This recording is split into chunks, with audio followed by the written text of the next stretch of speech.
warahmatullahi wabarakatuh. Eh, Alhamdulillah di sini juga mungkin saya menyapa teman-teman semua dan juga kepada mentor saya juga di sini hadir kayaknya ya guru saya Pak Hakim dari Malaysia. Assalamualaikum Pak Hakim. Terima kasih Pak Hakim sudah hadir. Ya, mungkin sambil ini Pak Hakim ya. Eh jadi teman-teman semua, waalaikumsalam. Ya. Eh Pertama saya ingin ini tadi yang menarik di awal tadi ada sedikit Pak Gusnul memutar sebuah apa namanya nasyid ya nanti saya bilang musik nanti kayaknya. Mungkin saya boleh ini sedikit ya Pak Gusnul Ya, saya highlight sedikit ya. tadi kata-katanya itu menarik ya, bukan masalah setuju atau tidak tetapi ada perspektif yang menarik dengan apa namanya bisnis teman-teman semua tadi di situ ada bahasa ambisi yang tidak terbatas ya dengan merasa cukup. Jadi apa namanya dengan kalimat-kalimat tadi itu kita di mana supaya kita itu merasa tenang, kita diminta untuk ya cukup dengan apa yang sudah diberikan dan jangan terlalu menuruti ambisi yang tidak terbatas. Kira-kira kan gitu pesan pesan nasyidnya gitu ya. Nah, itu menarik. Tinggal kita harus bisa menempatkan pada posisinya karena kalau itu tidak kita tempatkan pada posisinya di mana teman-teman seorang pebisnis, di mana pebisnis itu harus identik dengan ambisi yang besar, ya, harus memiliki ambisi yang besar dan juga harus memiliki apa namanya identitas dengan apa namanya suka dengan yang namanya pertumbuhan, growth gitu ya. Nah, sedangkan merasa cukup itu, kalau nanti kita salah artikan, itu bisa terjebak ya. Hati-hati dengan jangan sampai terjebak kepada comfort zone. Nah, itu nanti itu menarik untuk dibahas gimana supaya kita bisa menyeimbangkan antara bersyukur gitu ya, dengan kita harus tetap memiliki ambisi. Dan itu sangat relate dengan bagaimana Rasulullah SAW ketika berdakwah jika Rasulullah merasa cukup Islam itu hanya di Mekah dan Madinah, udah selesai gitu ya. Ngapain lagi mikirin, capek-capek mikirin Islam itu harus sampai kepada ketika itu Konstantinopel dan sebagainya gitu ya. Artinya ternyata merasa cukup itu ada tempatnya gitu ya. Kalau misalnya merasa cukup itu bablas, mutlak gitu ya. Nah, kita bisa terjebak dalam comfort zone ya. Makanya Islam itu bisa tersebar kemana-mana karena Rasulullah SAW memiliki sebuah ambisi besar bahwasan ini adalah rahmatan lil alamin, sebuah rahmat bagi sekalian alam, maka harus disebarluaskan kepada seluruh manusia. Nilai-nilai yang universal ini. Nah, itu menarik dan termasuk dalam pembahasan kita nanti juga gitu ya, teman-teman semua. Izin saya share slide ya, Pak Gusnul. Silakan coba saya set dulu. Coba saya share. Sebentar, sebentar. Oh, udah bisa. Oke. Sudah bisa? Sedang proses kayaknya. Nah, sudah. Sudah. Pertama, terima kasih Pak Gusnul dengan flyernya yang luar biasa gitu ya. Kalau teman-teman lihat flyer ini bukan saya yang buat dan kata-katanya juga luar biasa gitu ya. Jadi sebenarnya saya akan berbicara tentang konsep murabatoh ya. Tapi terima kasih Pak Gusnul sudah membuat sebuah judul yang sangat luar biasa ya. Clickbaitnya Master Yourself First, proses be menjadi do gitu ya. Ini tema tema yang coba saya ulas pada pagi ini dalam perspektif ulama. Nah, kita mulai dengan ayat ini ya, teman-teman semua, di mana di dalam Al-Quran disebutkan ya ayyuhalladzina amanu isbiru wasabiru warabatu wattaqullah la'allakum tuflihun. Hai orang-orang yang beriman, bersabarlah kamu, kuatkanlah kesabaranmu, tetaplah bersiap siaga dan bertawakallah kepada Allah supaya kamu beruntung. Ya.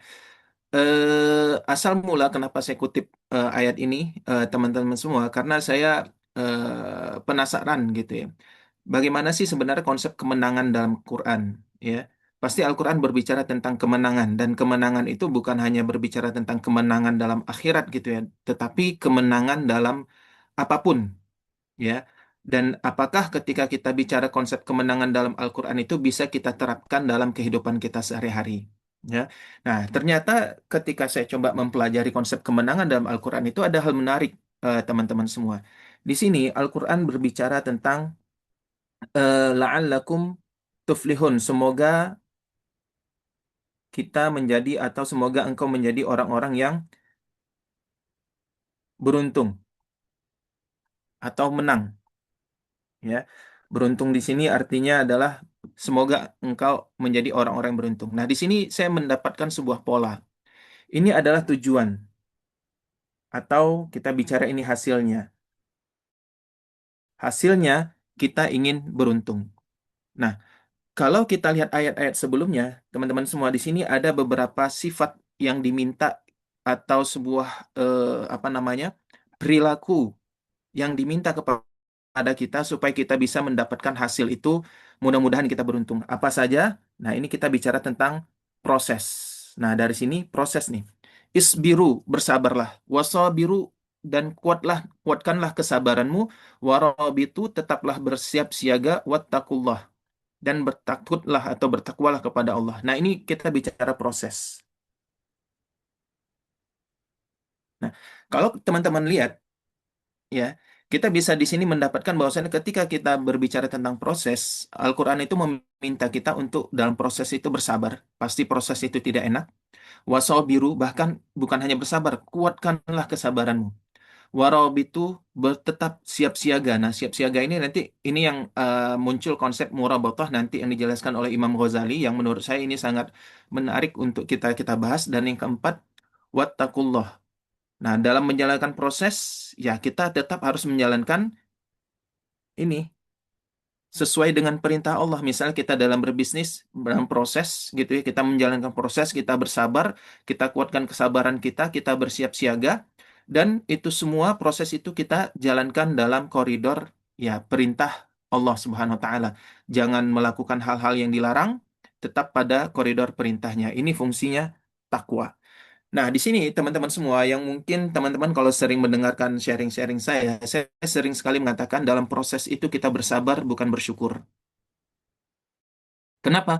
Karena memang di dalam kalau kita lihat ayat-ayat Al-Quran, kita lihat dalam hadis, ketika bicara proses itu semuanya berbicara tentang sabar. Bahkan ulama mengatakan lan tunalur rohah birrohah.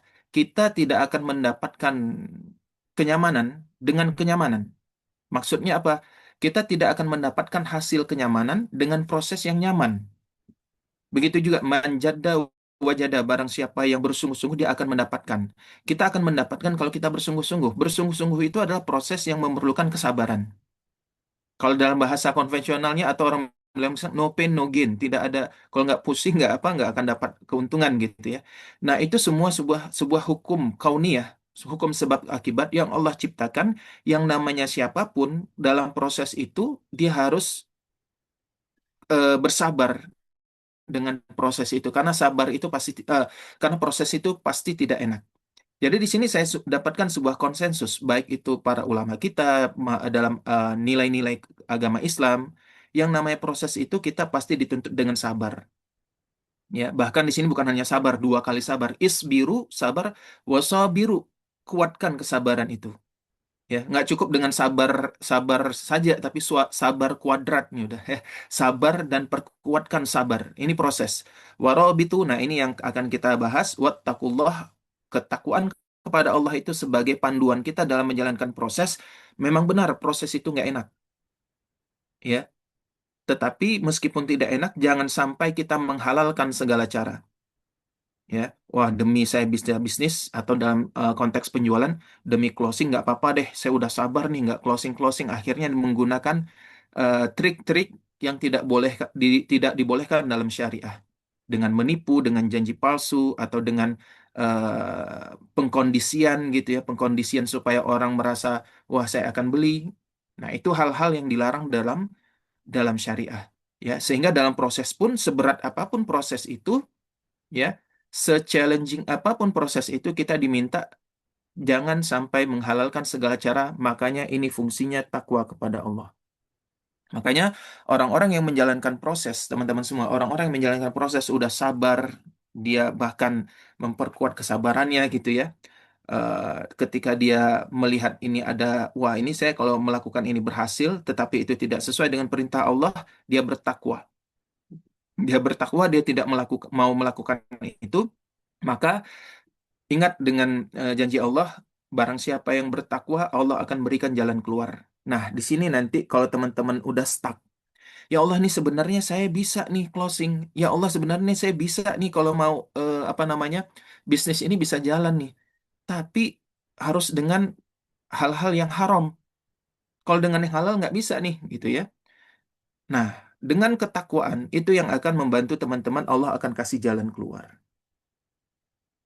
Jadi intinya kalau kita mau cari makhraj jalan keluar, ya kita namanya jalan jalan keluar ya teman-teman ya. Maka kita harus masuk dulu.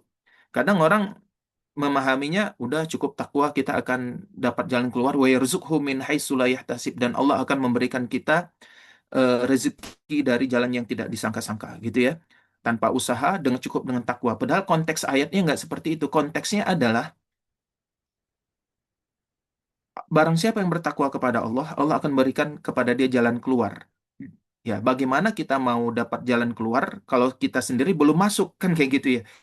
Tiba-tiba datang ke airport, kita belum masuk airport udah nanya, Pak Satpam ini jalan keluarnya kemana? Pak Satpamnya bingung, Anda aja belum masuk udah nanya jalan keluar gitu. Masuk dulu kalau nggak tahu jalan keluar baru dikasih tahu jalan keluar ya. Jadi artinya apa? Ternyata proses takwa itu diawali dengan sabar, memperkuat sabar dan murabatoh. Ini yang ini nanti kita akan bicara tentang murabatoh dan kita barengi dengan ketakwaan. Ya, sesulit apapun proses itu jangan sampai keluar dari koridor yang diperintahkan oleh Allah Subhanahu wa taala. Ya, meskipun itu mungkin hal-hal yang dilarang itu mempercepat kita mendapatkan hasil, tapi ingatlah dengan takwa Allah pasti akan kasih jalan keluar. Dengan keyakinan itu kita akan dikasih dengan jalan keluar. Ya, nah itu proses teman-teman. Jadi proses itu kita harus yakini proses itu pasti tidak enak. Ya, proses itu pasti tidak menyenangkan. Ya, maka kita nggak perlu apa namanya mencoba menenangkan hati kita dengan proses gitu ya, dengan mencoba mensikapi proses itu dengan bersyukur. Nah, kalau proses itu udah kita sikapi dengan syukur, nah ini yang berbahaya Bapak Ibu semua atau teman-teman semua ya. Kita masih bicara proses, udah bicara syukur gitu ya. Baru usaha sedikit udah syukurin aja. Alhamdulillah saya udah bisa melakukan usaha sedikit ya kayak gitu ya. Nah, kalau dia sudah menerapkan syukur di sini di proses, maka di hasil nanti ya mudah-mudahan banyak bersabar ya. Nah, ada lagi tuh sebuah kutipan ya saya pernah baca, saya lupa ininya. Jadi intinya gini, sabar dan syukur itu tidak akan terjadi pada dua tempat. Kalau Anda bersyukur di proses, maka Anda akan bersabar di hasil. Jika Anda bersabar di proses, maka insya Allah akan bersyukur di hasil. Ya. Nah, kalau kita lihat, saya melihat ayat-ayat dalam konteks ini, memang dalam proses itu kebanyakan kita diminta bersabar. Bahkan di sini sabarnya dua kali. Oke, ya, teman-teman semua. Nah, di sini satu lagi yang ingin saya sampaikan, di sini ada kata-kata awalnya nih, amanu. Amanu itu adalah keyakinan kan, keyakinan atau komitmen kita. Jadi sebenarnya kalau kita melakukan proses itu diawali dengan keyakinan yang mau kita lakukan apa, kita lakukan prosesnya, kita harapkan hasilnya. Tiga step ya teman-teman. Keyakinan, lakukan proses, dan hasil. Nah, sekarang dari pola ini kalau kita terapkan dalam bisnis kita, keyakinan kita apa sih? Pertanyaan pertama. Oh, saya meyakini bisnis ini, kalau teman-teman di sini adalah bisnisnya adalah di asuransi syariah, saya meyakini bisnis ini bisa memberikan saya rezeki yang bisa saya manfaatkan untuk kebaikan diri saya, keluarga saya, dan juga apa namanya masyarakat misalnya. Itu keyakinan. Maka kalau itu sudah menjadi keyakinan teman-teman, maka lakukan prosesnya. Ya, lakukan prosesnya dengan apa? Nah, ini tadi sabar, perkuat sabarnya, robitu siaga, dan bertakwa kepada Allah sesuai dengan perintah Allah, maka kita berharap Allah akan kasih hasilnya. Itu polanya teman-teman. Diawali dengan keyakinan. Bangun keyakinannya dulu, ya. Anda yakin nggak dengan bisnis ini? Maka dulu saya pernah bilang dalam ketika kita mengambil pola yang sama dari Quran surat Al-Asr ya. Wal asri innal insana lafi khusrin. Sesungguhnya manusia itu dalam keadaan rugi. Ya. Begitu juga bisnis. Bisnis pada awalnya itu rugi. Kecuali siapa? Orang yang yakin. Jadi keyakinan itu penting. Nah, saya tidak akan membahas aspek keyakinan. Saya yakin teman-teman sudah yakin dengan bisnis ini, tapi sejauh mana keyakinannya nanti itu bisa dicek sebenarnya. Bagaimana cara cek keyakinan kita? Ya, makanya dalam konsep Al-Quran itu keyakinan itu dinilai dengan apa? Dikasih ujian. Jangan katakan Anda beriman kecuali setelah Allah kasih ujian-ujian gitu kan ya. Nah, sekarang kalau kita meyakinkan saya yakin dengan bisnis ini, ya baru diuji dengan apa namanya tidak berhasil misalnya merekrut atau tidak berhasil penjualan sekali dua kali langsung loyo gitu ya. Nah, itu berarti keyakinannya belum kuat. Jadi keyakinan itu dikatakan dia yakin, maka dia harus siap dengan konsekuensinya, yaitu ujian-ujian yang akan menantinya ketika dia melakukan proses.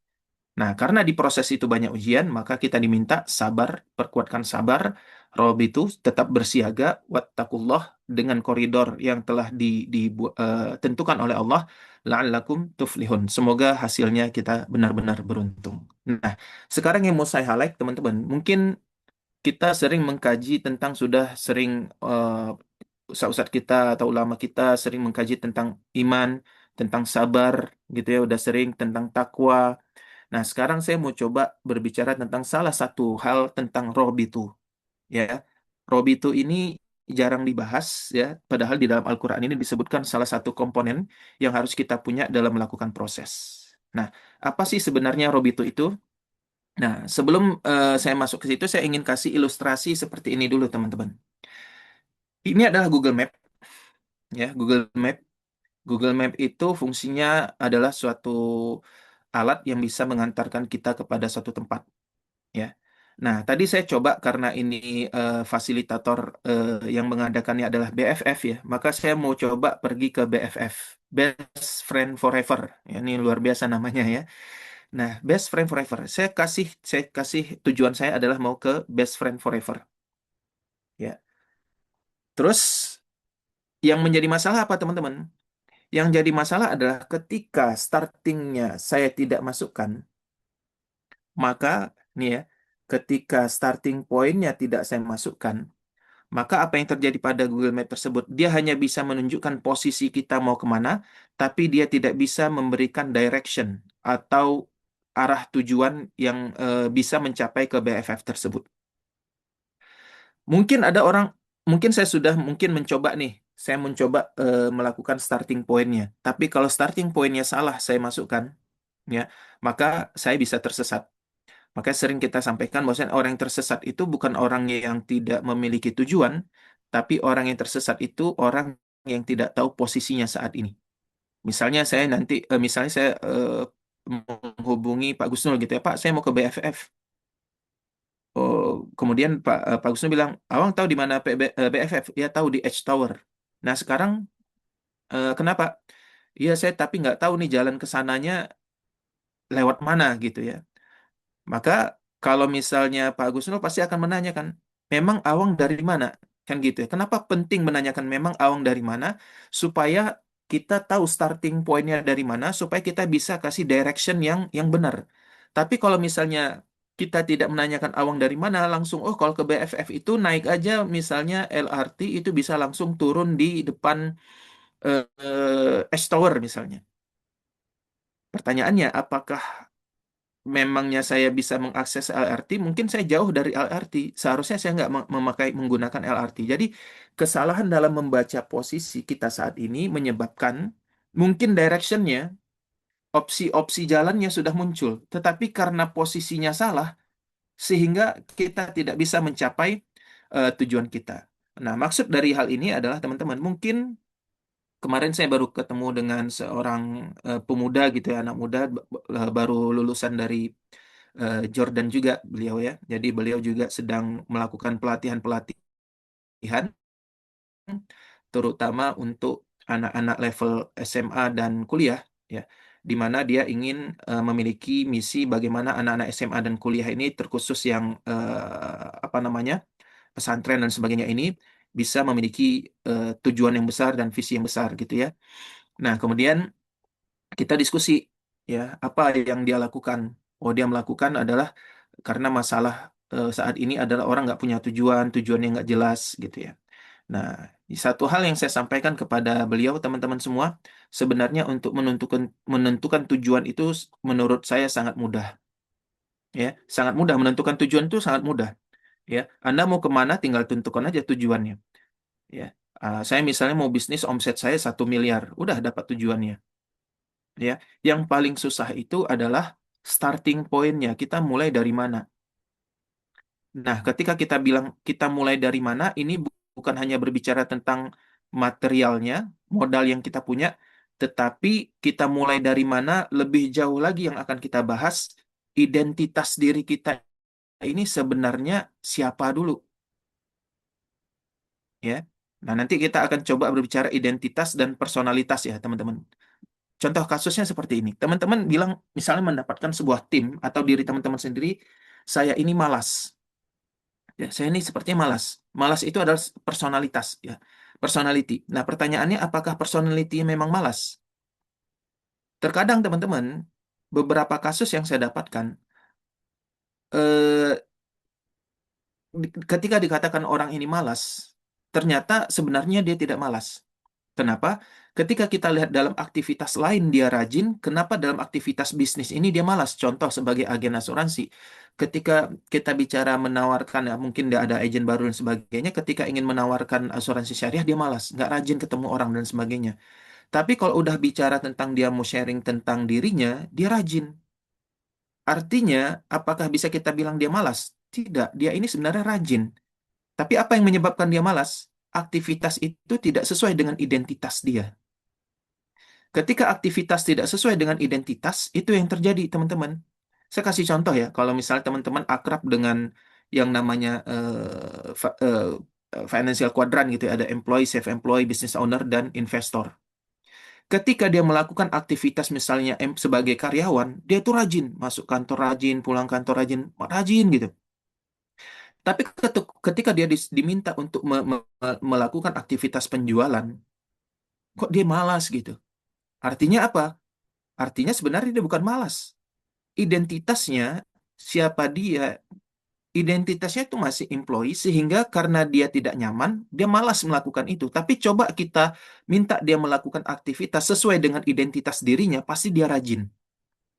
Oh, masalah kalau saya lagi, kalau scroll scroll video atau lihat video-video YouTube tentang apa sekarang yang sering apa orang bilang apa? Eh, apa Chin ya, drama Cina gitu yang apa, oh itu saya rajin bisa habis 1 jam 2 jam itu saya bisa tuh lihat, tapi giliran misalnya video-video tentang pengembangan diri saya malas. Nah, berarti kita tanya identitas Anda siapa sebenarnya, penikmat film sehingga Anda bisa rajin di situ, kenapa malas di sana. Nah, artinya teman-teman, ketika kita ingin mencapai sebuah tujuan, yang pertama adalah mengenal identitas diri. Ya, termasuk tadi kalau kita bicara kuadran cash flow tadi ada employee, self-employed, business owner dan investor, kita harus mengenal identitas kita sebenarnya employee kah, self-employed kah, atau seorang business owner kah, atau seorang investor. Nah, kalau ada gap antara aktivitas tadi ya dengan identitas kita, maka personality tadi nggak akan bisa jalan gitu ya. Nah, pertanyaannya apa itu personality, apa itu identity? Identity itu siapa saya? Sedangkan personality itu bagaimana saya merespon sebuah keadaan. Misalnya, saya diminta untuk jualan. Personality dia, apakah dia orang rajin, apakah dia orang humoris, apakah dia orang seperti introvert, extrovert, itu personality.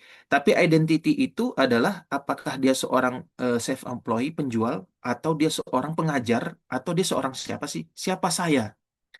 Sehingga kalau kita belum kenal siapa kita, maka aktivitas yang seharusnya kita lakukan tadi bisa saja menyebabkan kita malas karena nggak sesuai dengan identitas kita. Nah, kembali lagi, starting point itu menjadi sangat penting, teman-teman.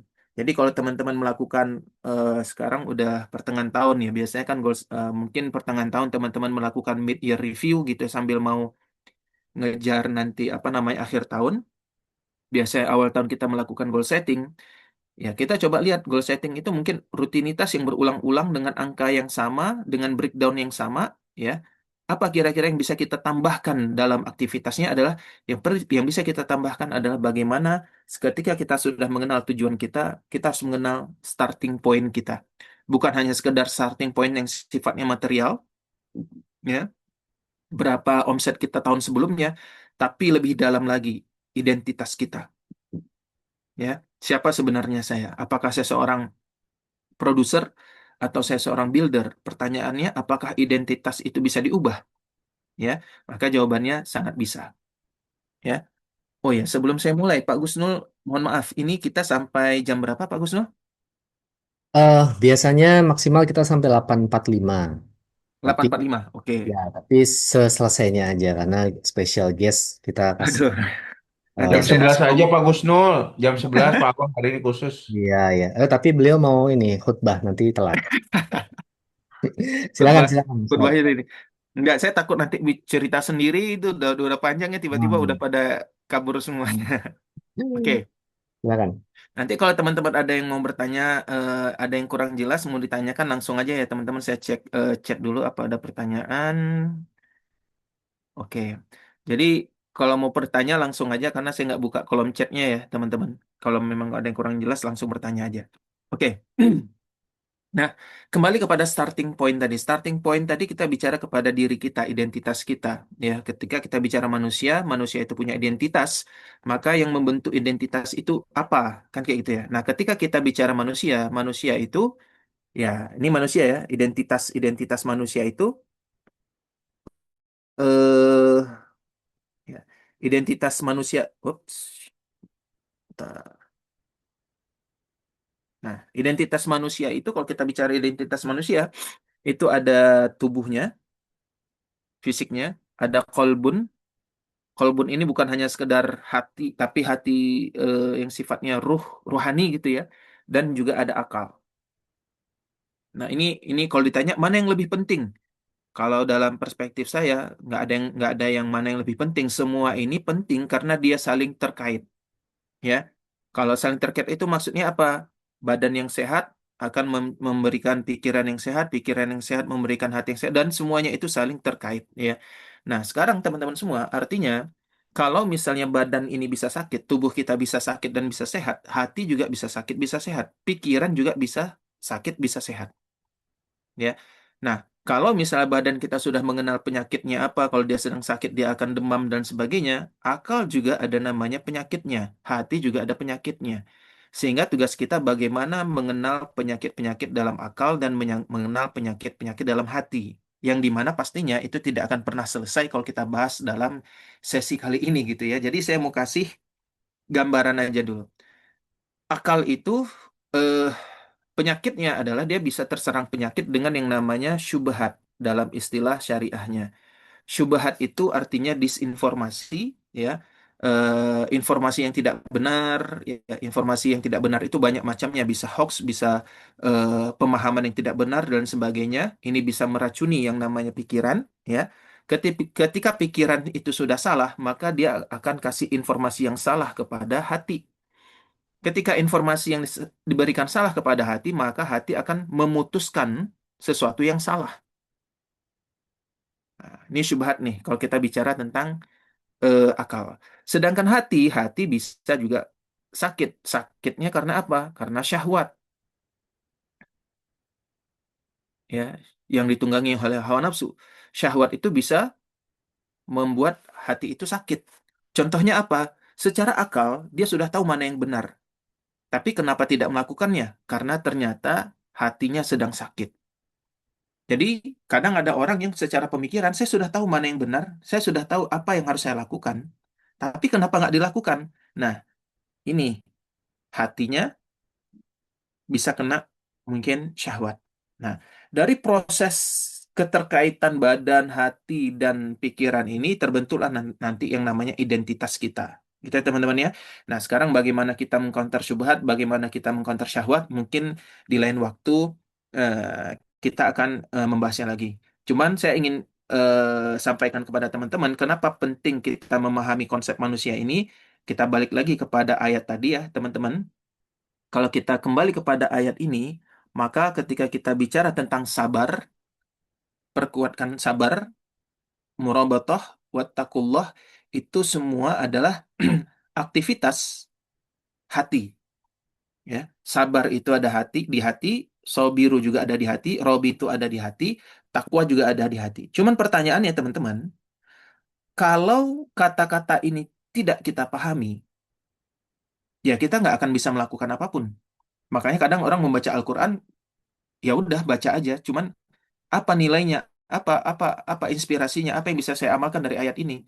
Nggak ada. Kenapa? Bukan karena kita bilang hatinya tidak baik. Dia baca Al-Quran berarti hatinya sudah baik. Tetapi kembali lagi, akal ini tidak coba memahami makna-makna ini tadi.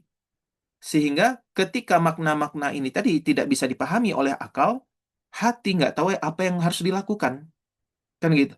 Jadi artinya apa? Artinya akal ini menyerap informasi supaya kolbun ini bisa memilih gitu ya. Dan rata-rata orang yang sudah beriman apa namanya taat gitu ya, melakukan sholat dan sebagainya, hatinya itu sudah baik. Ya, hatinya sudah baik, ingin melakukan kebaikan. Cuman pertanyaannya, informasi yang Anda dapatkan gimana? Apalagi sekarang zaman informasi begitu luar biasa ya. Serangan-serangan informasi yang bercampur. Nah, kalau bercampur itu nanti di dalamnya ada apa namanya talbis ya. Talbis itu mencampurkan kebenaran dengan kesesatan. Jadi istilah gini teman-teman. Kalau teman-teman menyampaikan kesesatan, orang udah pasti ya, kalau udah jelas-jelas sesat dia nggak terima. Apalagi kepada orang-orang yang baik gitu ya. Ini ada orang-orang yang baik, kita berikan informasi yang sesat. Ya pasti dia nggak terima. Tapi gimana supaya orang baik ini mau menerima informasi yang sesat? Dia harus dibungkus dengan ada poin kebenaran. Jadi dicampur antara kebenaran dengan kesesatan, seolah-olah orang baik ini menerima kebenaran. Ternyata kebenaran itu dicantol di dalamnya itu adalah kesesatan. Nah, itu termasuk salah satu syubhat dan itu namanya teknik talbis. Talbis itu membungkus gitu ya, membungkus eh, kebenaran itu dengan kesesatan. Contohnya yang dilakukan oleh iblis. Perintahnya jelas, jangan engkau dekati pohon ini. Kata Allah Subhanahu wa taala kepada Adam alaihissalam, jangan dekati pohon ini. Berarti ini pohon terlarang. Tapi iblis dengan kemampuan marketingnya, ya, dengan membuat apa namanya, dengan melakukan pola-pola bahasa gitu ya, dia membungkus pohon terlarang itu menjadi pohon keabadian. Ya, bagaimana membungkus pohon terlarang itu menjadi pohon keabadian. Nah, itu ada tekniknya tuh, teman-teman gitu ya. Ternyata sesuatu yang dilarang itu bisa menjadi hal yang terlihat indah.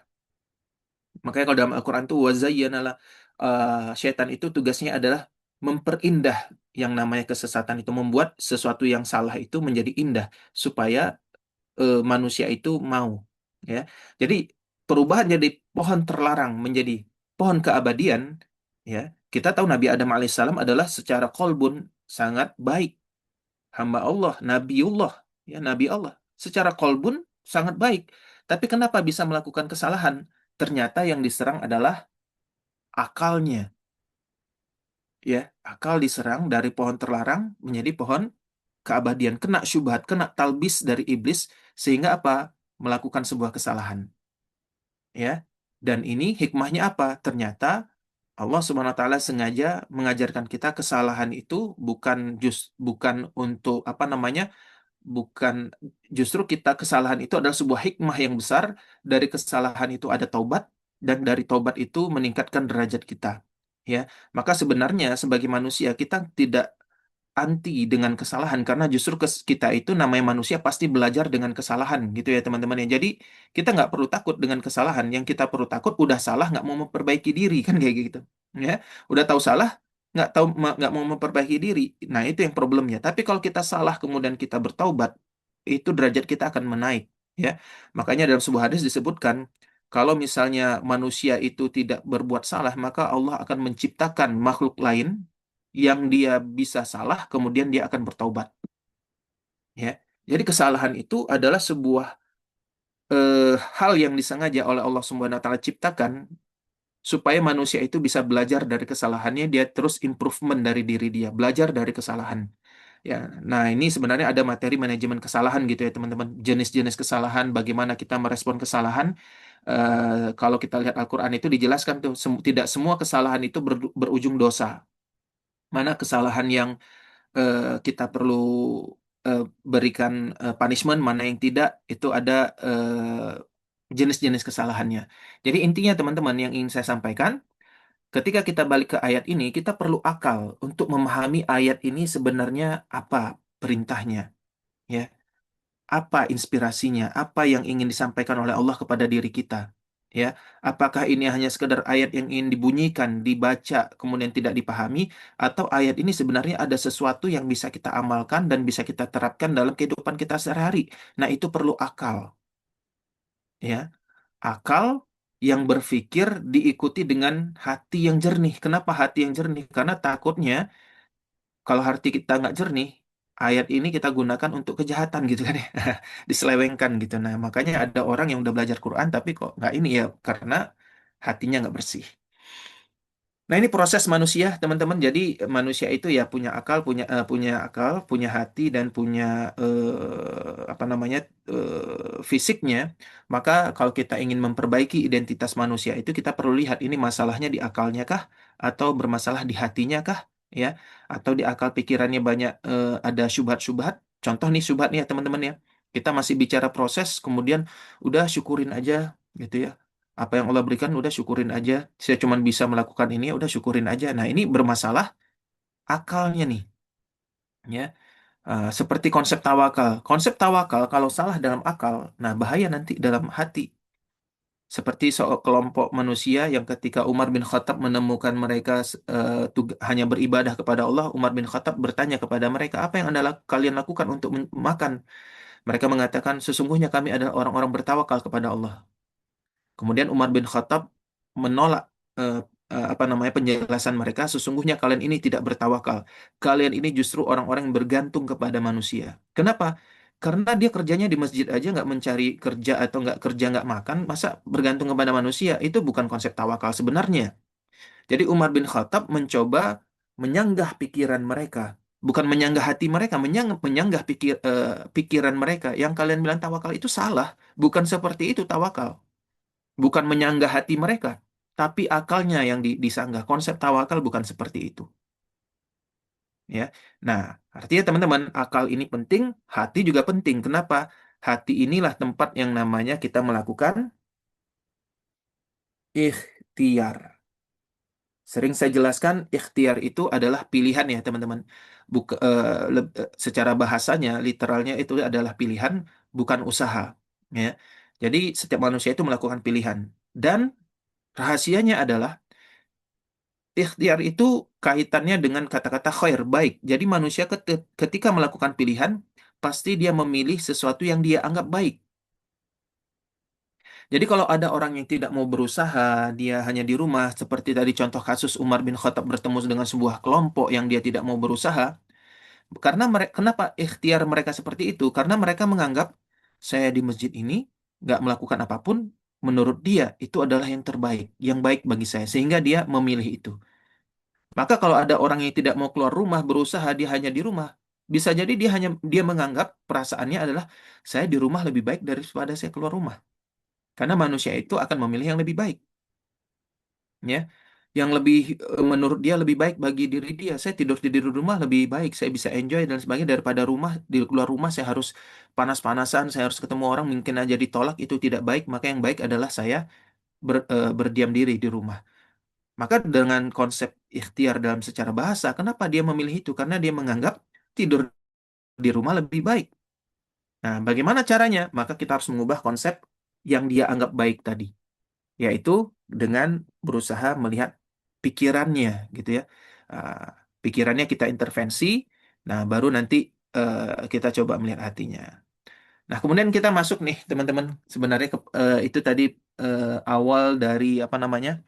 Kita mau masuk ke 6 tahap ya dalam kita berusaha mentransform diri kita. Seperti yang saya bilang tadi, tujuan bisa dibuat, ya, tujuan bisa dilihat, bisa divisualisasikan.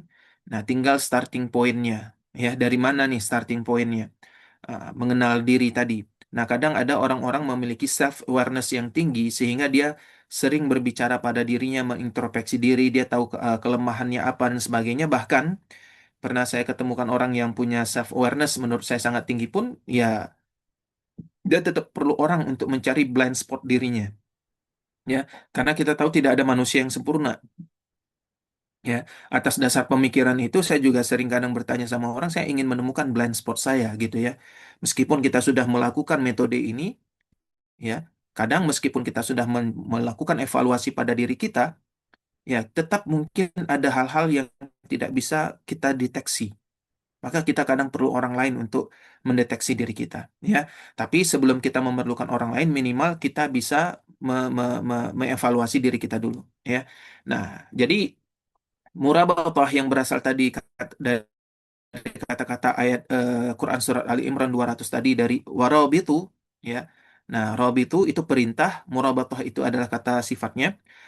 Maka murabatoh itu bisa kita artikan sebuah konsep menjaga diri. Bagaimana proses kita menjaga diri, ya. Menjadi pelindung bagi hati, nilai dan fokus kita dengan disiplin dan kesadaran, dan melatih kekuatan tenang. Nah, ini penting nih teman-teman, ya. Jangan terlalu FOMO, ya, ikut-ikutan, terlalu apa namanya, dalam bahasa latah, ya, respon berlebihan terhadap sebuah masalah, sehingga kita justru tidak mendapatkan jalan keluar atau respon yang baik, ya. Jadi ketika kita bicara identitas diri, maka itu kita bicara tentang kekuatan dari ketenangan, ya. Makanya orang yang sudah bisa mengontrol dirinya, kita dapat melihat orangnya bisa tenang dalam keadaan apapun, gitu ya. Karena ketika kita menghadapi sebuah keadaan, fokus kita adalah bagaimana mengendalikan hal yang bisa kita kontrol. Yang bisa kita kontrol adalah diri kita. Sedangkan keadaan di sekitar kita, kondisi ekonomi, kondisi apapun itu di luar kontrol kita, maka kita hanya bisa tawakal kepada Allah, kita pasrahkan hal-hal yang di luar kontrol kita kepada Allah, kita berdoa supaya Allah mudahkan, karena toh yang di luar kontrol kita nggak bisa kita lakukan apa-apa, yang bisa kita lakukan adalah apa yang dalam kontrol kita, dan salah satunya adalah tentang diri kita.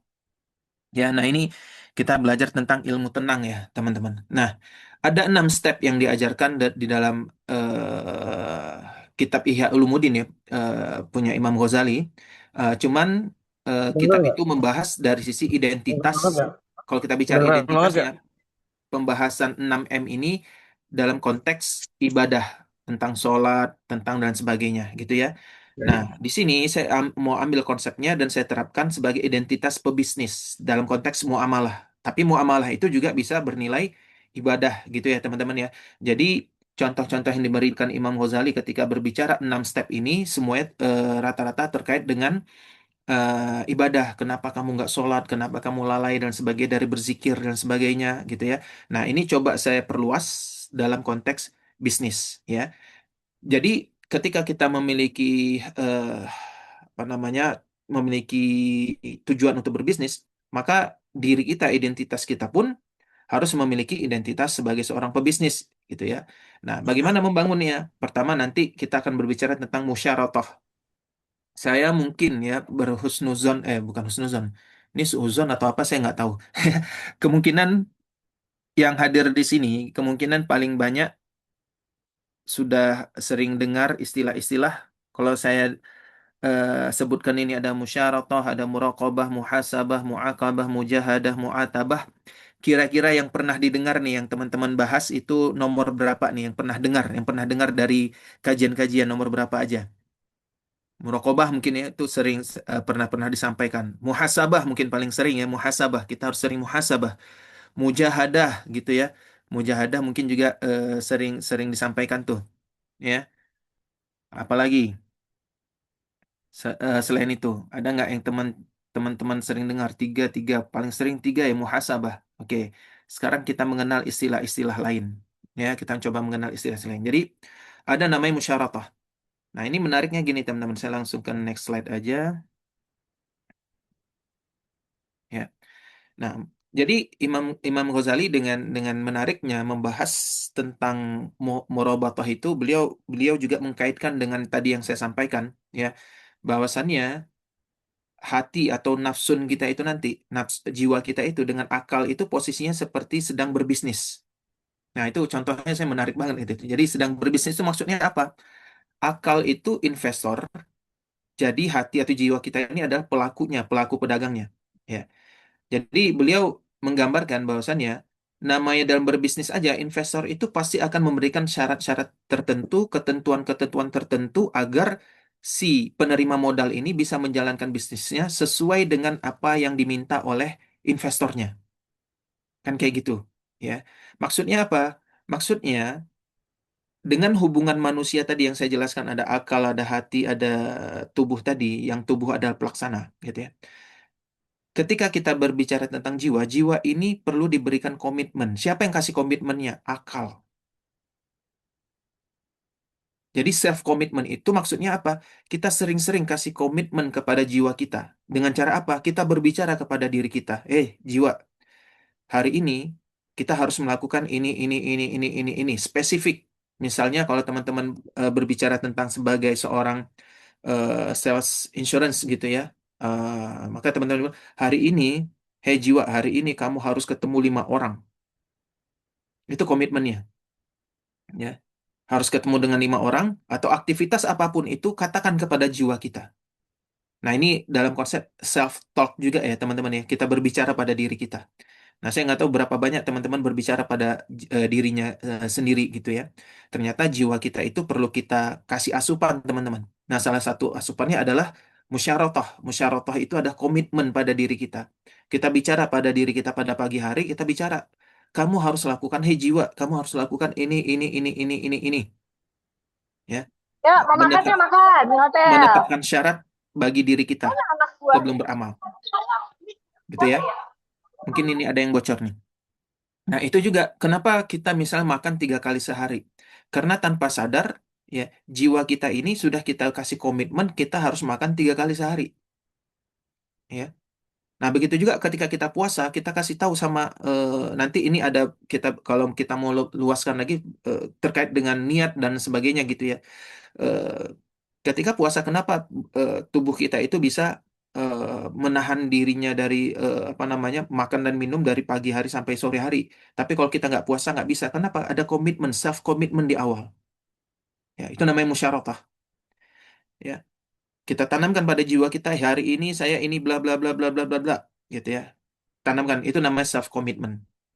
Nah, kemudian ada namanya self monitoring. Muraqabah. Kenapa ini semua pakai self, teman-teman? Karena ini kita sedang berbicara dengan jiwa. Ini pada tataran diri dulu. Nah, nanti kalau teman-teman sebagai leader, ini bisa teman-teman lakukan kepada tim. Jadi kepada tim itu sebelum kita melakukan evaluasi, misalnya, Mas Awang saya mau mengevaluasi tim saya, gimana caranya? Maka saya akan bertanya, udah ada komitmen belum sebelumnya? Kalau dikatakan, ya kita belum ada komitmen, ya gimana kita melakukan evaluasi? Jadi sesuatu itu harus dibangun komitmennya dulu. Apa yang mau kita lakukan nih? Namanya self commitment. Nah, kemudian self monitoring, muraqabah. Maka setelah itu baru kita pantau jiwa kita, mengawasi jiwa kita saat kita sudah memiliki komitmen. Bagaimana caranya? Ini sudah masuk jam sekian. Jiwa, kita belum melakukan, kita baru 3 nih. Masih ada 2 lagi. Sering-sering berbicara dengan jiwa, teman-teman. Ya, kita baru 3 nih, kita ketemu orang. Ini 2 lagi belum. Ya. Nah, jadi bagaimana nih? Kita harus ketemu 2 orang lagi, misalnya. Nah, itu self monitoring. Ya, supaya ada rasa pada jiwa kita, oh ini ada yang kurang. Baru setelah itu muhasabah, self evaluation. Jadi kita introspeksi diri kita, kualitas tadi saya sudah ketemu 3, udah bahkan udah 5. Tapi dari 5 ini kenapa ya kita nggak bisa? Mungkin teman-teman bisa menggunakan kita atau kamu nggak bisa membuat janji temu dari 3 itu. Apa yang salah? Padahal kamu sudah melakukan 5. Nah, itu evaluasi, tahap evaluasi kepada diri kita, teman-teman. Baru setelah itu, misalnya kita gagal dari 4, dari 5 komitmennya, cuma dapat 3. Maka ada namanya muakabah, self punishment. Ya, kita memberi sanksi pada diri kita. Nah, kalau di situ contohnya adalah kalau dia gagal berpuasa, maka dia di di di punishmentnya adalah tambah puasanya. Kalau dia gagal bersedekah, tambah sedekahnya. Ya. Nah, kalau teman-teman misalnya gagal melakukan prospek, tambah prospeknya. Gagal merekrut, tambah rekrutannya gitu ya, merekrutnya. Nah, itu self punishmentnya. Ya. Kemudian ada nanti ini sebenarnya apa namanya? Bisa kita terapkan panjang ya, teman-teman. Saya mau jelaskan tahapannya dulu. Nah, baru setelah itu ada mujahadah, self motivation. Karena apa? Ketika kita Oh ya, saya lupa memberikan konteks. Ini semua dalam proses ya, teman-teman. Ini semuanya dalam proses. Makanya kalau teman-teman lihat dari keenam step ini, ya, keenam step ini kita tidak melihat kata-kata syukur dalam enam step ini, ya. Dalam enam step ini semuanya berbicara tentang hal-hal yang mengharuskan kita sabar dan kita harus menambah kesabaran kita. Maka ketika orang mengkritik kita, ketika orang memberikan apa kekurangan-kekurangan kita, maka berterima kasih. Makanya ulama itu sering memberikan sebuah ini ya doa atau memberikan hadiah kepada orang yang memberitahukan kesalahan dirinya.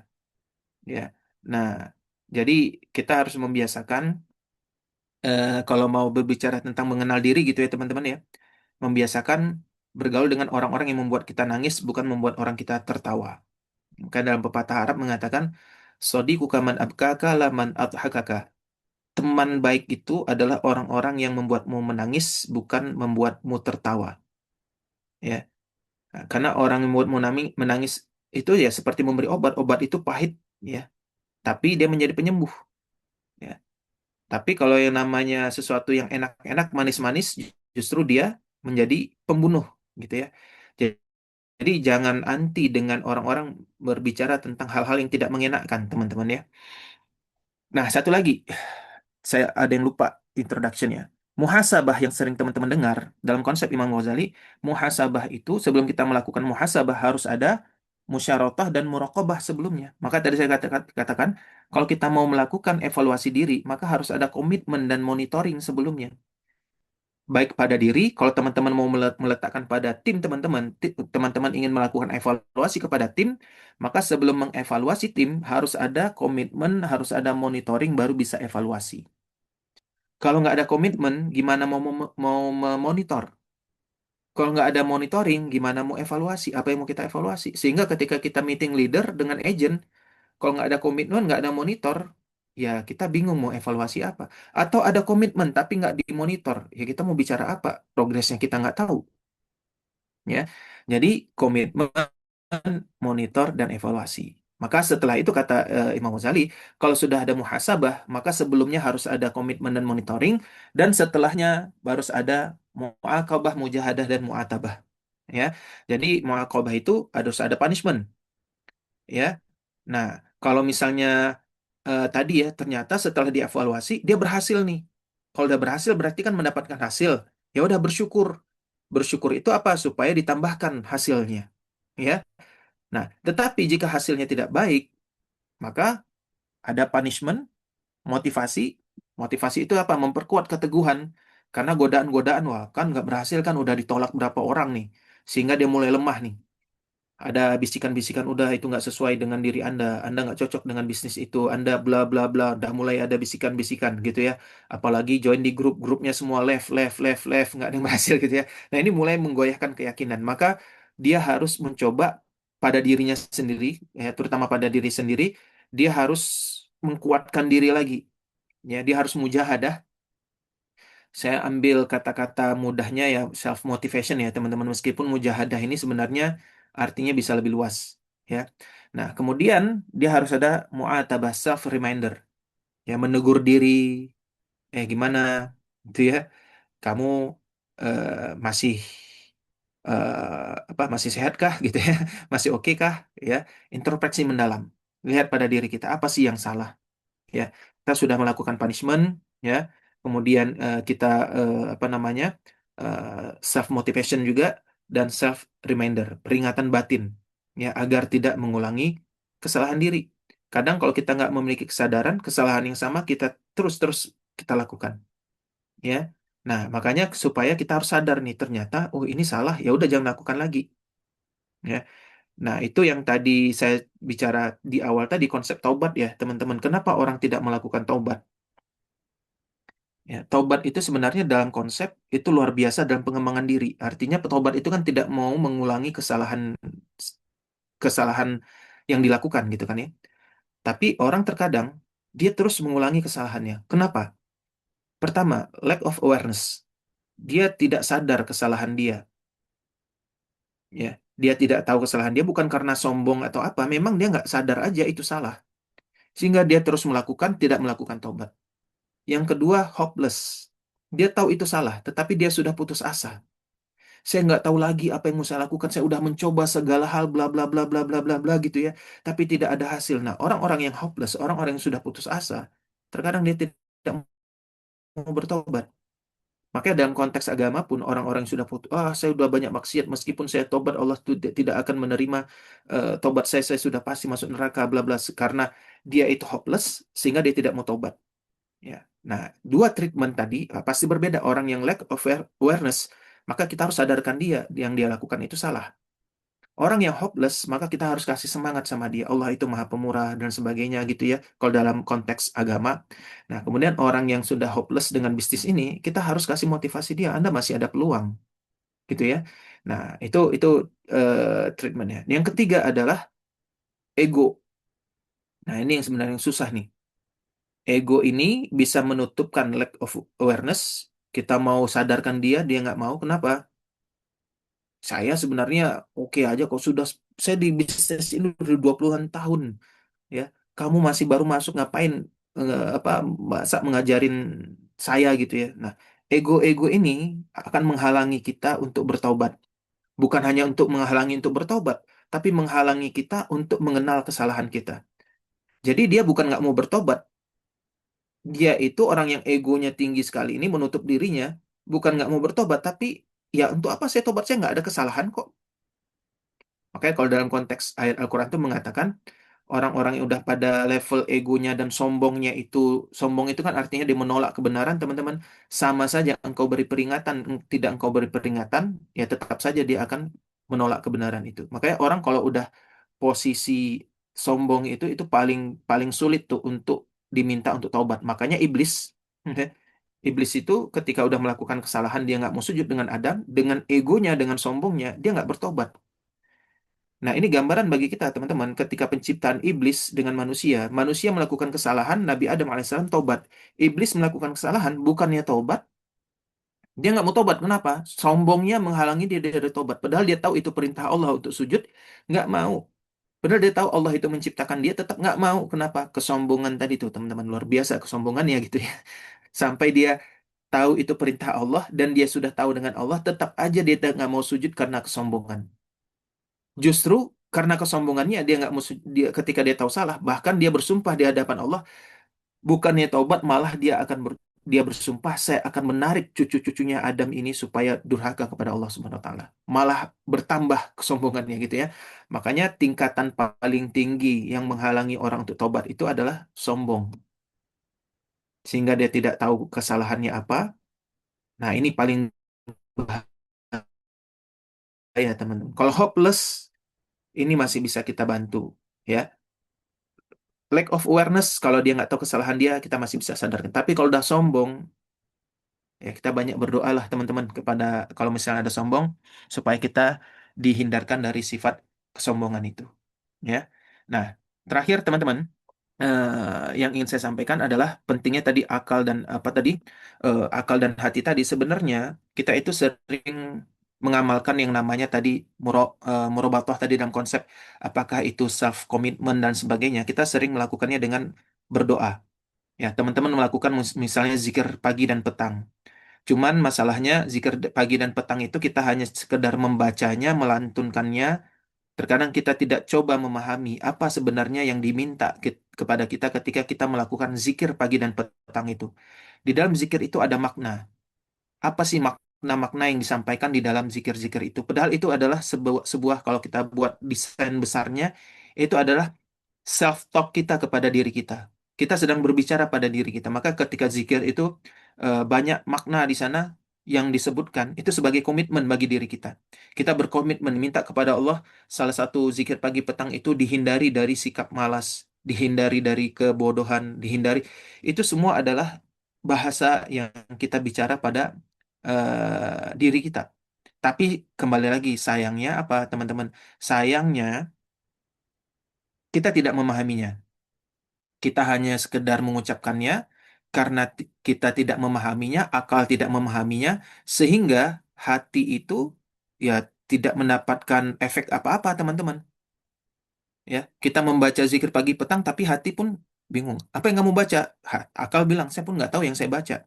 Ya udah nggak terjadi transaksi komitmennya tadi kan Imam Ghazali mengatakan akal itu kasih komitmen ke hati. Ya karena yang kita baca zikir pagi petang itu kita nggak paham, tidak terjadi yang namanya self commitment tadi. Ya sudah, zikir pagi petang sebagai sekadar zikir pagi petang karena kita hanya persepsinya yang penting saya zikir pagi petang dapat pahala. Padahal pahala itu sebagai motivasi kepada kita supaya melakukan zikir pagi petang yang kita pahami itu sehingga kalau kita pahami itu akan memberi dampak kepada diri kita. Jadi pahala itu sebenarnya bukan tujuan teman-teman. Pahala itu motivasi yang Allah berikan. Seperti misalnya teman-teman dalam bisnis teman-teman. Oh nanti siapa yang misalnya apa? Teman-teman kemarin ada kontes apa? iPad ya atau apa gitu ya. Nah itu bukan tujuan sebenarnya kan kayak gitu. Tujuannya adalah teman-teman bisa menghasilkan bisnis, dikasih semangat dengan itu, gitu ya. Nah, begitu juga dengan pahala-pahala itu dikasih semangat sama teman-teman, dikasih pahala untuk baca Al-Quran, dikasih pahala untuk zikir pagi petang. Supaya apa? Supaya kita semangat melakukan aktivitas itu. Aktivitas membaca Al-Quran, aktivitas zikir pagi dan petang. Pertanyaan selanjutnya, kenapa Allah meminta kita untuk semangat melakukan aktivitas itu? Karena di balik makna-makna yang diberikan dalam Al-Quran dan makna dalam zikir Ya pagi gitu mas, petang bisa itu satu juga kayak gitu. akan Coba membentuk diri kita. kan bisa sih. Cuman masalahnya kalau kita nggak pahami, ya, Kalau ya bisa susah gitu ya teman-teman. Kalau nggak pahami, tidak terjadi yang namanya tadi self commitment dalam diri kita. Ketika tidak terjadi self commitment, maka step yang kedua kita nggak bisa melakukan self monitoring. Ya, ketika kita nggak bisa melakukan self monitoring, maka kita nggak bisa self evaluation. Kita nggak bisa mengevaluasi diri kita dan seterusnya ke bawah, gitu ya. Jadi ternyata teman-teman dari sisi syariat sendiri sudah mendesain amalan-amalan aktivitas yang mana aktivitas itu untuk membentuk identitas kita, ya. Tapi terkadang desain yang dibuat oleh syariat ini tidak membentuk identitas kita. Kenapa? Ada gap. Akal kita tidak memahami desain tersebut. Ketika sholat, kita membaca, ada bacaan yang kita baca. Apalagi kalau dalam, misal teman-teman sholat tahajud, itu kan waktu yang paling enak tuh berbicara dengan diri sendiri. Ya, berbicara dengan diri sendiri menggunakan Al-Quran. Tapi masalahnya, apakah yang kita baca itu kita pahami? Kalau dalam konteks bahasa, yang namanya membaca itu, artinya membaca itu adalah bukan sekedar membunyikan. Membaca itu artinya juga memahami. Ya, itu baru membaca dan memahami. Belum lagi kita mengartikulasikan dan mentadaburi, memahami dampaknya bagi diri kita gitu ya teman-teman. Maka perintah baca dalam Al-Quran, Iqra, itu perintahnya baca. Tapi ketika perintah itu diturunkan kepada orang Arab, Iqra, kemudian dia membaca, ya karena bahasa Arab, maka proses membaca itu terjadi. Tapi kalau kita dibilang baca Al-Quran, kemudian kita baca nih Al-Quran, kita nggak paham maknanya, itu sebenarnya belum full perintah Iqra itu kita lakukan.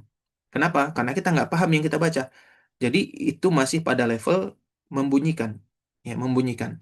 Salah nggak? Nggak salah. Karena juga di dalam Al-Quran ada namanya tilawah. Tilawatil Quran itu adalah kita membunyikan Al-Quran. Dan itu nggak salah. Dan itu juga baik. Ya. Cuman kan kita ingin masuk kepada level-level selanjutnya. Gimana Al-Quran itu benar-benar bisa menjadi sebagai pedoman hidup kita. Petunjuk. Makanya tadi syubhat akal itu. Cara melawan syubhat harus ada petunjuk. Ya, makanya Al-Quran itu fungsinya petunjuk bagi akal, petunjuk bagi hati. Kalau teman-teman lihat nanti itu, ya Al-Quran itu ada petunjuk, petunjuk bukan hanya kepada akal, petunjuk juga bagi hati. Tetapi untuk dia menjadi petunjuk bagi hati, Al-Quran itu harus dipahami oleh akal. Ya, mungkin sesuatu yang kita baca nggak kita pahami, terus jadi petunjuk gitu ya. Namanya petunjuk itu sesuatu yang dipahami. Ya, nah artinya apa teman-teman? Kalau misalnya kita belum ketika membaca Al-Quran belum bisa memahaminya, maka kita cari orang ya atau kita ikut kajian-kajian atau apa yang bisa memahamkan kita dengan Al-Quran ya sehingga Al-Quran itu bisa menjadi sebuah petunjuk bagi diri kita dalam hidup ya. Nah, mungkin itu teman-teman yang bisa saya sampaikan pada pagi ini. Jika ada yang ingin diskusikan atau yang ingin ini nggak tepat nih Mas Awang dan sebagainya silakan gitu ya. Itu tadi coba saya sarikan dan coba saya pahami dari pembacaan saya dan coba saya kaitkan dengan kehidupan kita sehari-hari. Semoga Al-Quran itu benar-benar bisa kita implementasikan dalam kehidupan kita sehari-hari, bukan hanya sekedar dipahami seadanya, gitu ya. Mungkin itu Pak Gusnul, jika ada yang ingin di oh ini langsung ada. Gimana cara kita menjadi identitas yang kita inginkan? Sebagai leader, bagaimana kita mengenal, mengarahkan identitas sebagai aktivitasnya? Oke, baik. Dari dua pertanyaan ini, teman-teman semua, jadi yang pertama dimulai dari yang mengenal identitasnya dulu. Sebelum kita menuju identitas yang baru, kita harus mengenal identitas kita saat ini sebenarnya apa, ya. Saya ingin identitas kita, saya kasih contoh, salah satu identitas itu dalam kuadran cash flow adalah seperti saya bilang itu ada employee, self-employed, business owner, dan investor gitu ya teman-teman. Oh, saya mau menjadi identitas saya business owner. Pertanyaannya, kembali lagi starting point-nya, itu kan tujuannya. Tujuan saya ingin menginstal identitas ini pada diri saya. Itu tujuan. Pertanyaannya, identitas Anda sekarang apa? Kalau kita belum tahu identitasnya apa, ya kita nggak bisa kasih ini mau kemana gitu ya. Nah, terus gimana cara mengetahui identitas kita apa? Nah, saya kasih tipsnya ya teman-teman. Dalam konteks tadi quadrant cash flow, sebenarnya teman-teman coba buat kuesioner. Tapi ini nggak terlalu valid ya teman-teman. Yang lebih valid itu memang wawancara dengan orang yang bisa mengenal identitas ya. Buat kuesioner, misalnya teman-teman pakai ChatGPT atau AI gitu ya. Teman-teman buat sendiri, buat kuesioner 20 kuesioner untuk mengenal jati diri identitas saya gitu ya. Pertanyaankah atau modelnya gimana? Nanti teman-teman coba jawab kuesioner itu sendiri, minimal itu membantu teman-teman untuk mengenal identitas teman-teman. Atau kalau sekarang teman-teman coba aja chat di Copilot atau di ChatGPT, teman-teman tulis nama teman-teman. Hey ChatGPT, hey Copilot, siapa teman-teman sebutkan nama teman-teman. Siapa Fulan bin Fulan? Jelaskan apa yang kamu ketahui tentang dia gitu ya. Karena identitas itu kan siapa. Nah, itu kita ingin melihat persepsi yang dikenal orang. Orang ini mengenal kita sebagai siapa sih? Ya, itu termasuk salah satu identitas, mengenal identitas gitu ya. Nah, nanti ChatGPT itu atau Copilot itu akan menjelaskan tuh, teman-teman. Nah, coba nanti teman-teman lihat, apakah benar saya ini gitu ya. Nah, coba aja tes, masukkan nama teman-teman, ya. Namanya teman-teman di ChatGPT, coba lihat. Nah, siapa sebenarnya saya? Jadi pertanyaan dua tadi, bagaimana mengubah identitas dan sebagainya, diawali dengan mengenal identitas kita terlebih dahulu. Ya, bisa dengan wawancara dengan orang yang lebih yang paham untuk bisa mengenal identitasnya. Ya, misalnya nih teman-teman, saya pernah wawancara gitu ya. Beliau posisinya sebagai seorang leader. Saya coba mengenal apa benar identitasnya seorang leader misalnya kan.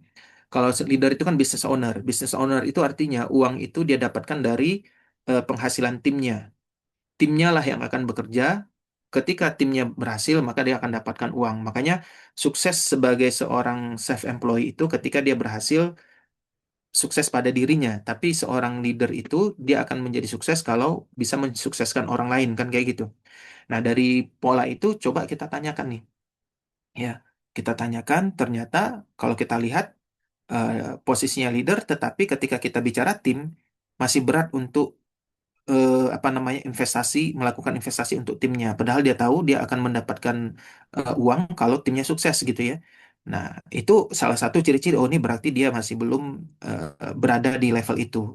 Ya, masih konsentrasi kepada diri gitu ya. Ada lagi ketika itu saya ada di sebuah di negaranya Pak Hakim gitu ya, di negara Pak Hakim di Malaysia. Kita ketika itu kita coba melihat ada wawancara gitu ya. Bukan wawancara, training, tapi saya coba bertanya ketika itu. Saya cuma bertanya, ada beberapa pertanyaan dan saya lihat, oh ini kayaknya dia masih terlalu self-employed. Kenapa? Seharusnya tim saya itu, seharusnya, saya aja bisa kok melakukan itu, kenapa dia nggak? Nah, artinya ini masih, kalau bicara business owner itu yang dilihat justru masalah timnya, jangan jangan justru melihatnya kepada diri saya. Seharusnya kalau saya melakukan itu, bisa melakukan itu kan seharusnya mereka juga bisa melakukan itu. Ya belum tentu gitu kan ya. Yang kita pahami bukan diri kita, yang harus kita pahami adalah tim kita kan kayak gitu ya. Tim kita yang harus kita pahami. Identitas mereka siapa? Nah, ketika kita bermula dari itu, nah itu berbicara tentang identitas ya, teman-teman ya. Jadi bisa dengan wawancara, bisa dengan coba teman-teman tadi cek sebenarnya di ChatGPT atau Copilot itu siapa sih kita sebenarnya gitu ya. Nah, kemudian yang ketiga bisa coba buat kuesioner atau teman-teman coba ikut ada orang buat mengenal identitas kan ya. Tapi kalau yang tentang introvert, extrovert, bagi saya itu lebih kepada personality, bukan identity. Ya, buktinya apa? Ada orang dibilang, saya nggak tahu kalau menurut teman-teman saya apa gitu ya, introvert, extrovert atau apa gitu ya. Tapi ketika udah ngomong, misalnya ada ngomong, saya nggak ini dong, nggak apa namanya, nggak nggak kira kamu itu extrovert loh. Kenapa? Ketika ngomong kok cair katanya. Padahal saya ini introvert. Kenapa? Kembali lagi kepada identitas tadi teman-teman. Ketika kita cocok identitasnya, kita kelihatan, wah dia ini sangat luas. Padahal kalau nggak cocok identitasnya, wah ini nggak kayak gini gitu ya. Jadi kembali lagi ya mengenal identitas. Tadi itu jawabannya kira-kira Pak Gusnul. Jadi memulai dari mana mengenal identitas? Bagaimana agar konsisten istiqomah Mas Awang? Oke. Untuk bisa istiqomah, kalau kita menggunakan konsep Al-Quran, pertama harus ada komitmen. Ya, makanya kalau teman-teman lihat dalam Al-Quran itu, ketika bicara tentang perintah beristiqomah, maka sebelumnya itu ada sebuah komitmen. Ya, kalau kita pakai ayat itu, orang yang mengatakan Tuhannya ada Allah, kemudian dia beristiqomah. Istiqomah dengan apa? Dengan komitmennya. Jadi harus ada komitmen dulu. Ya, komitmen apa yang mau kita kita kita istiqomah dalamnya? Jangan yang penting saya istiqomah istiqomah. Ya, istiqomah atas apa? Ada komitmen dulu. Jadi perintah istiqomah dalam Al-Quran sebelumnya pasti ada sebuah komitmen. Anda komitmen dengan apa? Baru setelah itu diperintahkan istiqomah dengan komitmen itu. Itu pertama. Yang kedua, namanya istiqomah itu yang saya pahami ya teman-teman, istiqomah itu diproses, bukan di hasil. Dalam konteks teman-teman, maka kalau teman-teman mau istiqomah, istiqomah itu tempatnya adalah di sesuatu yang bisa kita kontrol. Contoh nih, proses ketemu 5 orang, ketemu bla bla bla bla bla, itu proses, itu kita bisa istiqomah di proses. Tapi kalau di hasil, hasil itu di luar kontrol kita, teman-teman. Makanya orang-orang yang mencoba istiqomah dalam hasil pasti gagal, ya. Tapi yang bisa kita istiqomah adalah dalam proses. Sedangkan iman aja, teman-teman. Iman itu naik dan turun. Makanya kita nggak diminta iman itu harus stabil. Yang namanya iman ya naik turun. Tapi kita diminta istiqomah dengan proses. Tetap sholat. Mau iman sedang turun, tetap sholat. Mau iman sedang naik, tetap sholat. Apakah kita bilang, kalau iman sedang naik, sholatnya 10 kali ya sehari? Kan enggak. Kalau imannya sedang turun, 1 kali. Enggak kayak gitu kan. Mau sedang naik imannya, mau sedang turun imannya, istiqomahnya sholat 5 kali. Yang wajib. Paling kalau mau apa ya lagi kuat imannya tambah tambah yang sunnah gitu kan ya. Jadi istiqomah itu tempatnya pada proses. Sekali lagi itu kata kuncinya yang penting nih teman-teman. Jadi kalau teman-teman misalnya melatih agen baru, ya makanya saya sering bilang, ketika kita melatih agen baru, kita fokusnya kepada proses bukan kepada hasil. Karena kan kita ingin membentuk prosesnya dulu nih. Kita ingin membangun kebiasaan baru dulu. Nah, makanya bicara reward and punishment-nya pada proses, jangan bukan hanya kepada hasil. Kalau dia berhasil baru kasih reward. Nah, ini nanti dia nggak terbentuk nih istiqomahnya. Jadi, ketika dia sudah melakukan sesuatu kebiasaan baru, ada kebiasaan baru yang muncul yang awalnya dia bukan sales, kemudian dia join ke bisnis teman-teman, kemudian dia sudah mencoba menjadi seorang sales dengan ketemu dengan orang 5 kali sehari. Artinya, itu sudah berhasil tuh teman-teman. Sudah ada keberhasilan, sudah ada kebiasaan baru yang dia lakukan dan kasih reward. Reward itu bisa dalam bentuk apapun gitu ya, bisa dengan bagus kayak atau bisa dengan apa atau bisa dapat bintang 5 atau apa gitu ya. Dengan simbol-simbol atau memang dalam bentuk reward materi juga boleh gitu ya. Nah, terkadang sudah banyak nih agen-agen baru kita melakukan aktivitas baru, kebiasaan baru tetapi mereka tidak mendapatkan apresiasi sehingga kebiasaan yang mulai terbentuk itu hilang. Saya udah melakukan ini, tapi kayaknya justru saya dibilang malas gitu ya. Karena nggak berhasil, karena nggak closing, dia nggak aktif, dibilang lagi dijudge kamu ini malas. Padahal dia sudah muncul kebiasaan-kebiasaan baru. Udah muncul kebiasaan baru tidak di apa namanya tidak diapresiasi, ditambah ada judgement berupa Anda malas. Udah kelar. Ya, kelar udah dia udah berusaha, udah muncul kebiasaan baru dibilang malas, udah kelar, nggak akan muncul yang namanya kebiasaan baru. Ya, kira-kira gitu, teman-teman. Oke, Tapi alhamdulillah, kayaknya nggak salah nih kita ngundang. Dan tadi eh, masih ada statement dari Mas Awang kita bahas di kesempatan yang lain. Maaf, saya catat itu ya. Siap. Ada Eh, beberapa topik dan ya nanti kita tentuin jadwal Dah, yang baik buat Kak. yes, silakan. Oh, ada yang nggak ada ya. Oke. Baik, teman-teman semua karena jelang jam 9 izin saya wrap up sedikit tentang apa yang kita bahas. Intinya adalah gini teman-teman semuanya, dari yang kita simak tadi, banyak dari kita yang mungkin melihat kenapa dari banyak dari kita yang ngerasa dalam tanda kutip ya, belum dimenangkan dalam kehidupan. Kenapa bisnis kita ada yang kadang kita ngerasa diri kita stagnan, target yang belum tercapai. Jawabannya satu kalau menurut saya. Gagal itu bukan berarti Allah nolak kita. Gagal itu adalah POV-nya Allah menyediakan ruang kita untuk bertumbuh sebenarnya. Dan itu kan baik buat jiwa kita, buat kita ada 6M tadi yang kita pelajari. Jadi eh, Allah pasti akan menurunkan kemenangan pada mereka-mereka yang sudah siap untuk menampung kemenangan itu. So, 6 poin tadi eh, saya highlight ya di bagian yang slide yang 6 poin itu kalau dikasih timbangan bagian paling beratnya di situ. Jadi nanti teman-teman bisa lihat rekamannya kembali. Sekali lagi thank you jazakallah khair Ustadz Awang buat pagi hari ini. Eh, ditunggu undangan berikutnya.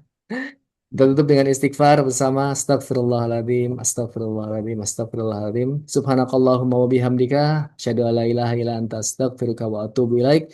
Billahi taufiq wal hidayah. Assalamualaikum warahmatullahi wabarakatuh. Dan sampai jumpa di pekan depan teman-teman semuanya. Sekali lagi thank you Mas Awang dan Pak Hakim yang ada di Malaysia. Wah, kehormatan lama nggak jumpa. Thank you semua. Saya tutup. Terima kasih kembali. Ya, Ya, makasih. Baik. Waalaikumsalam. Pak Makasih Mas Gusnul. Gisnul, makasih Mas Sawang. Jazakallah khair semuanya. Semua. Assalamualaikum. Waalaikumsalam. Terima kasih Pak Gusnul, Ustaz Alwa. Izin live ya. Assalamualaikum.